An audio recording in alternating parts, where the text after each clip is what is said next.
ফার্স্টে পিসি বা ফোনের ব্রাউজারে ঢুকে গিয়ে আপনি হচ্ছে 7 কলেজের যে ওয়েবসাইটটা আছে সেটার লিঙ্কে গিয়ে আপনি হচ্ছে যে রেজিস্ট্রেশন নাম্বার দেন প্রোগ্রাম সেশন এগুলো সব কিছু সাবমিট করবেন। দেন এরকম একটা পেজ চলে আসবে। দেন আপনি ইনফরমেশনগুলো ফিল আপ করে দিবেন। এখানে ছবি অ্যাড করতে হবে, মানে ইন ডিটেলস আপনি আপনার ইনফরমেশনগুলো ফিল আপ করার পর রেজিস্ট্রেশন সাকসেসফুল হওয়ার পর আবার নিউ করে লগ ইন করতে হবে। আপনার নতুন পাসওয়ার্ড, যেটা আপনাকে প্রথমে যে পাসওয়ার্ডটি দিয়েছিলেন সেই পাসওয়ার্ডটা দিয়ে এটাকে লগ ইন করতে হবে। লগ ইন করার পরে হচ্ছে একটি পেজ আসবে। পেজ আসার পর সাইডে যে ফর্ম ফিল আপ লেখা ওইখানে ক্লিক করতে হবে। দেন সিলেক্ট স্টুডেন্ট টাইপ হচ্ছে রেগুলার, প্রিভিয়াস, ডিগ্রি, অনার্স বা এগুলো দেওয়ার পরে হচ্ছে আপনার প্রতিটা সাবজেক্ট অ্যাড করতে হবে। সাবজেক্টগুলো অ্যাড করার সময় অবশ্যই খেয়াল রাখতে হবে যে আপনার সাবজেক্ট কোডগুলো ঠিক আছে কিনা।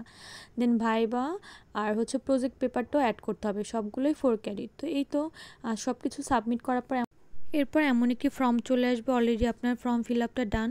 তো ফর্ম ফিল আপ ডানের পর হচ্ছে প্রিন্টে ক্লিক করতে হবে যেন আপনি হচ্ছে পিডিএফ ফাইলটা হচ্ছে সেভ করে রাখতে পারেন আপনার ফোন বা পিসিতে। এই তো আমার ফর্ম ফিল আপটি ডান। এবং কোনো কিছু যদি বুঝতে অসুবিধা হয় অবশ্যই কমেন্ট করে জানাবেন, আমি ক্লিয়ার করে দিব।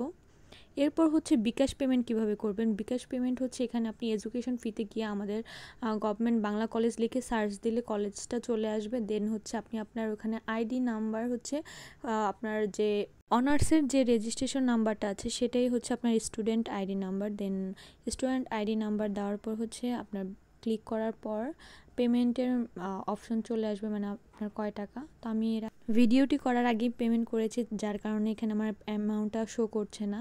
তো নর্মালি হচ্ছে 4100 সামথিং, তো সাথে হচ্ছে 54 টাকা অ্যাড হবে।